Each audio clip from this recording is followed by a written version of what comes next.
Jadi awalnya tahun 2014, saya mendengar cerita dari teman-teman bahwa ada sebuah goa yang memiliki ukiran di setiap dinding-dinding goa tersebut. Dan yang membuat saya lebih penasaran, katanya ukiran itu sudah ada dari zaman dahulu. Pada tahun 2015 bulan Februari, saya pun pergi ke kampung itu. Maaf, di cerita kali ini saya tidak memberitahu nama dari kampung ini. Setelah itu, saya mencoba menghubungi beberapa teman, dan ada salah satu teman saya yang mau mengikuti perjalanan ini. Setelah itu, hari Sabtu pagi, saya menjemput dia. Kami membeli semua keperluan kami yang akan kami bawa ke kampung tersebut. Setelah itu jam 9 pagi kami melakukan perjalanan.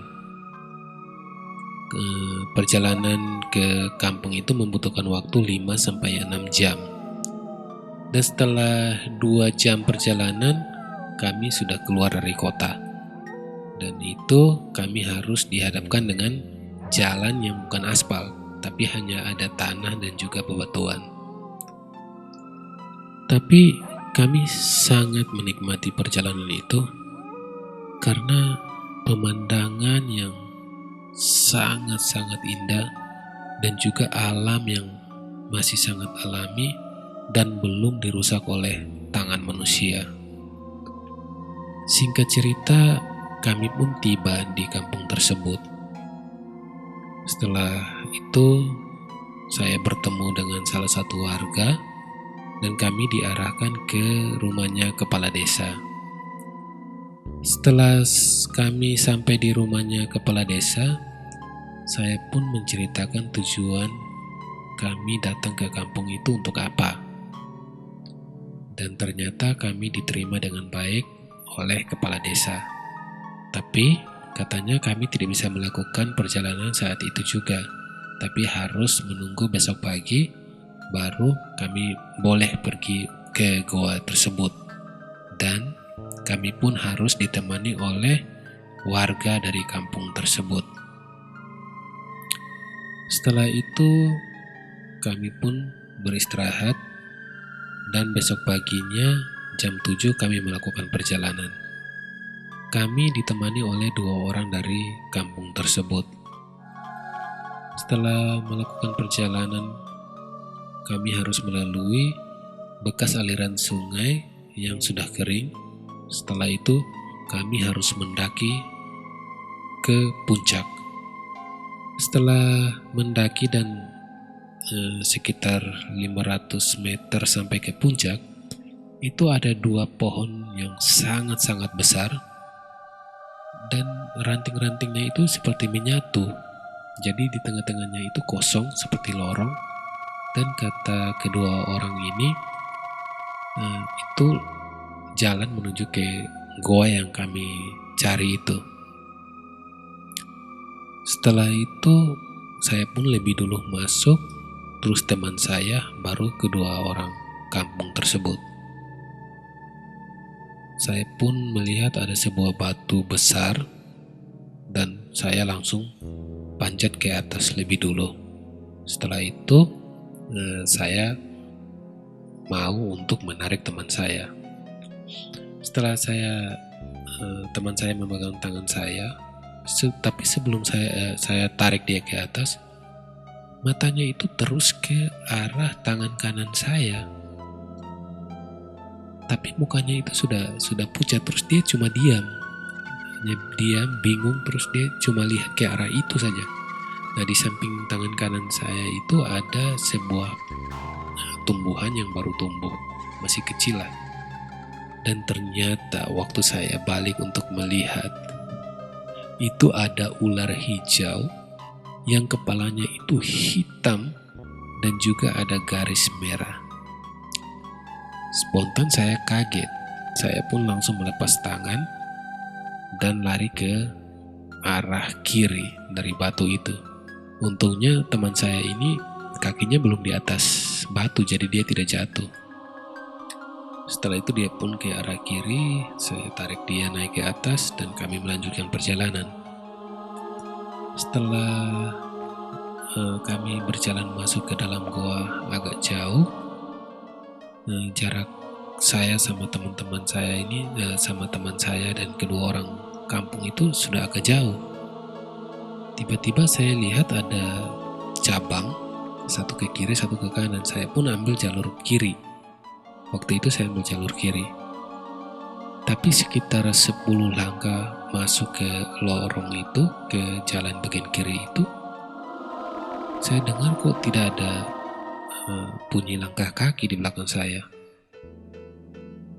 Setelah saya balik, ternyata memang betul teman saya tidak ada dan juga kedua orang itu pun tidak ada. Saya pun berlari keluar dan mengambil jalur kanan. Saya lari masuk ke sana, tapi mereka tetap tidak ada. Jadi saya berpikir mungkin mereka beristirahat di bawah. Saya pun lari ke bawah sambil teriak. Saya teriak terus saya lari. Tapi sebelum jauh ke bawah, tiba-tiba baju saya itu seperti ditarik. Waktu saya lihat, ternyata itu teman saya. Terus dia bilang, kenapa teriak-teriak? Kita kan sudah dilarang tidak boleh buat ribut dalam goa ini.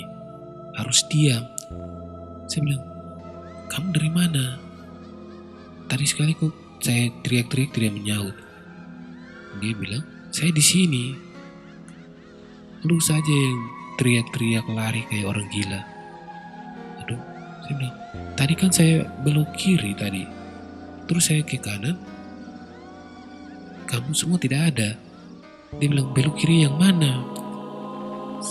Waktu saya angkat muka terus lihat, ternyata cabang itu tidak ada. Itu hanya jalan lurus. Spontan saya kaget. Saya bilang, aduh ini sudah beres. Saya bilang, kita balik saja. Tapi katanya bilang sedikit lagi beberapa kali foto terus kita balik. Saya sudah tidak perhatikan lagi itu ukiran-ukiran itu karena panik waktu itu. Saya sudah takut. Tapi teman saya dia terus foto. Tapi perasaan saya sudah tidak enak sekali. Saya bilang kita harus balik. Setelah itu dia pun mau untuk kita balik. Tapi sebelum kami turun itu kami melihat di arah depan itu ada sosok laki-laki. Dia berpakaian semuanya serba putih sampai sepatunya itu putih semua. Dan dia memegang satu tongkat di tangan kanan, tapi tongkat itu seperti akar dan ujungnya itu tertancap di dinding gua bagian kanan. Jadi kami berhadapan begitu. Saya langsung spontan saya bilang, kami datang ke sini, kami tidak mengganggu, kami tidak merusak, tapi kami hanya mau melihat ukiran di dinding goa ini. Kami tidak punya niat yang buruk. Setelah itu saya bilang permisi, kami ikut dari bagian kiri dari sosok itu dan kami langsung lari. Tapi tiba-tiba saya langsung berdiri dan saya tanya, di mana kedua orang kampung itu? Kata teman saya, mereka istirahat tadi di bawah, di batu yang tadi kita ketemu ular itu. Saya bilang, lah tadi kan kita naik berempat. Setelah lewat batu itu kan kita tetap sama-sama tadi. Dia bilang tidak. Saya bilang, saya lihat kalau tadi kita berempat naik ke atas, mereka tidak beristirahat di bawah. Tapi teman saya bilang tidak, mereka tadi izin untuk beristirahat di bawah. Waduh, saya tambah bingung, tambah takut. Sebenarnya sudah, pokoknya kita harus lari keluar dari goa ini. Dan setelah keluar dari goa, tiba-tiba di luar itu sudah gelap. Dan waktu kami keluar itu, posisinya jalannya sudah tidak ada. Itu semua sudah hutan dengan pohon-pohon yang sangat-sangat besar. Kami pun bingung. Kami saling menatap dan berbicara dalam hati masing-masing. Kita mati kali ini. Itu yang ada dalam pikiran saya. Saya langsung mengajak kita harus lari. Posisi saat itu kami tidak punya korek untuk menyalakan api ataupun senter. Saat itu kami bingung dan kami hanya bisa itu berlari. Setelah kami berlari cukup lama, tapi kami tidak menemukan jalan keluar. Justru kami seperti tambah tersesat di dalam hutan. Waduh, pokoknya saat itu sangat-sangat menakutkan. Saya sangat takut.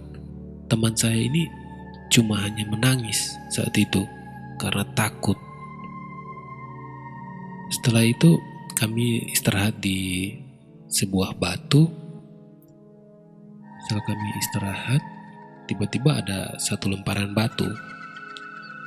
Jadi saya berpikir, ini mungkin kelelawar atau binatang yang mungkin tabrak batu atau jatuhkan batu atau apa. Tapi tiba-tiba lemparan batu itu semakin banyak. Dan arah batu itu menuju ke kami. Spontan saya langsung lompat ke samping batu, tarik teman saya, kita sembunyi di belakang batu. Setelah beberapa lama bunyi lemparan batu itu tiba-tiba hilang. Batu itu, suara batu yang lemparan itu sudah tidak ada lagi. Kami pun bangun dan melanjutkan perjalanan. Tapi sebelum melanjutkan perjalanan, itu di depan kami di atas pohon itu ada seperti bayangan putih. Dia dari kiri ke kanan itu seperti melayang. Begitu saja. Dia melayang seperti itu saja. Saya tarik tangan teman saya, terus kita lari. Lari. Karena capek, dia bilang, sudahlah. Saya sudah terlalu capek. Ini kita biar lari sampai seperti apapun, kita tidak akan pernah dapat jalan keluar. Setelah itu saya mendengar dia berbicara seperti itu, saya marah. Saya bilang, jangan bicara seperti itu. Percaya saja kalau kita pasti keluar. Kita tidak akan celaka di sini. Kita pasti selamat. Setelah itu kami istirahat karena di situ ada aliran air. Kami pun minum terus kami beristirahat di situ. Tapi teman saya ini sudah pasrah.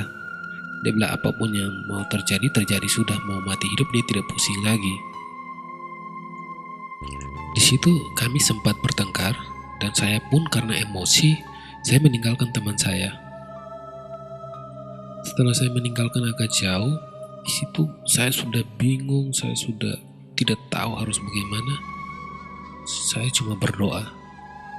Saya bilang, Tuhan, tolong selamatkan kami dari hutan ini.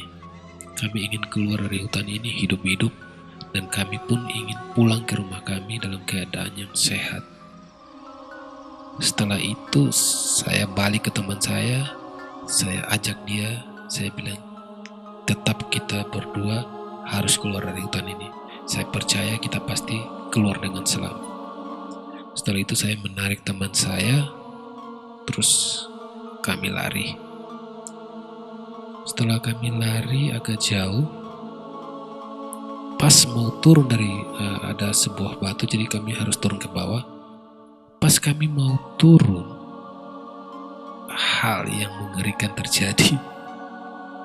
Tiba-tiba di bawah itu ada berdiri sosok perempuan. rambutnya itu panjang sekali. Dan saat itu dia hanya tunduk, tapi waktu saya melihat ke arah mukanya itu semuanya hancur. Mukanya itu hancur, seluruh pakaian yang dia pakai itu seperti berlumuran darah. Tuhan, ini sudah seperti apa? Saya pun menarik tangan teman saya bilang lari. Jadi kami langsung lari. Kami terus berlari. Tapi sosok ini seperti mengikuti kami. Jadi setiap kami lari, itu seperti dia ada di depan. Jadi spontan kami bingung harus bagaimana.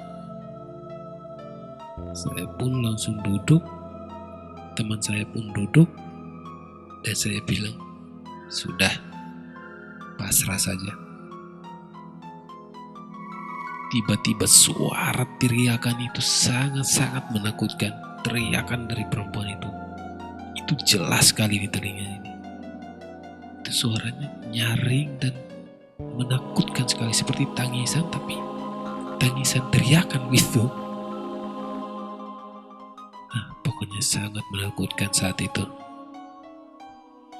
Setelah itu saya sama teman saya ini cuma duduk dan kami hanya berdoa supaya Tuhan dapat menolong kami saat itu.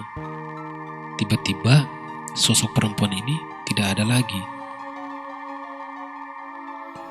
Kami pun langsung berlari. Kami berlari ke depan. Tiba-tiba ada banyak sekali kelelawar yang terbang mendatangi kami.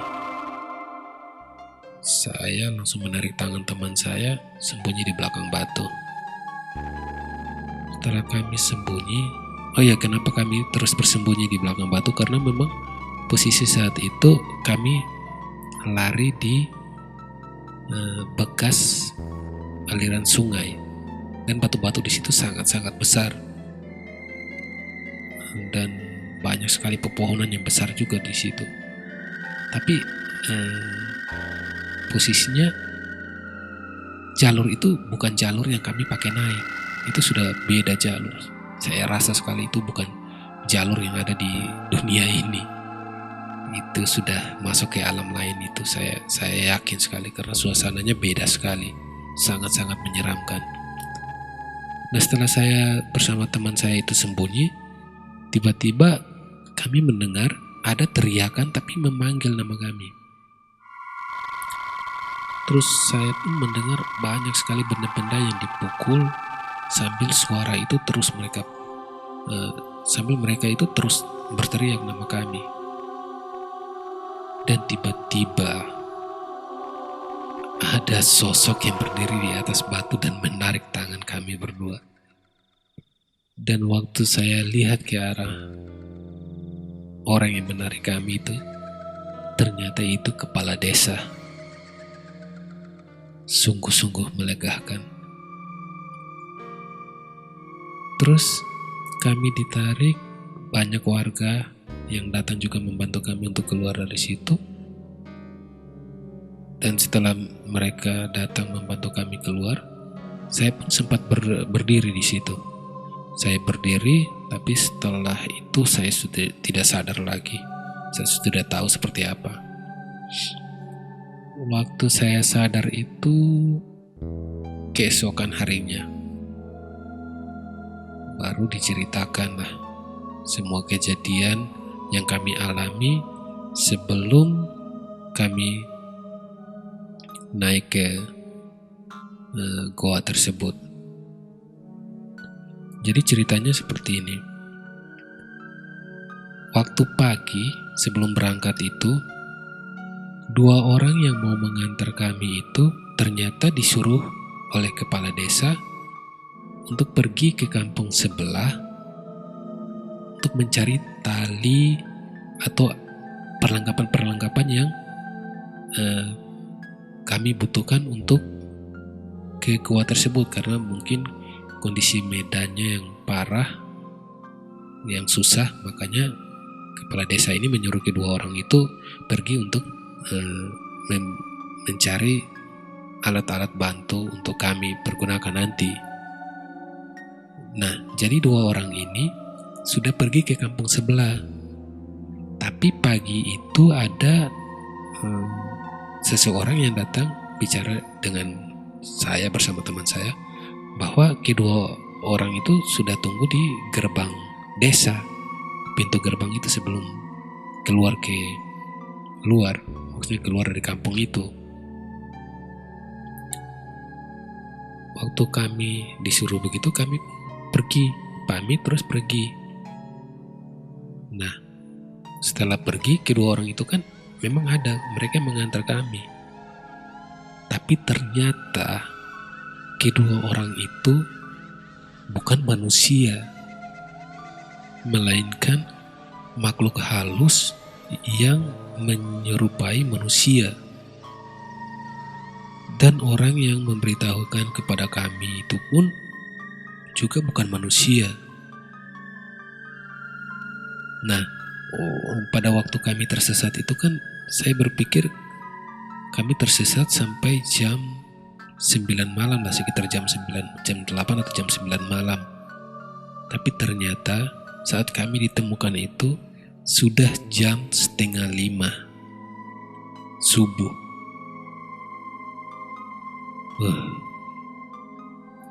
Itu pengalaman yang sungguh sangat mengerikan yang pernah saya alami.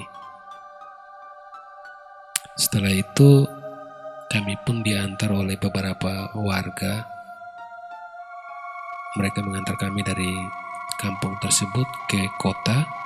Setelah mereka mengantar kami ke kota, barulah mereka kembali ke kampung tersebut. Jadi ini cerita pengalaman mistis yang pernah saya alami. Jadi untuk teman-teman yang mau melakukan perjalanan seperti ini, sebaiknya banyak berdoa dan terus waspada. Terima kasih.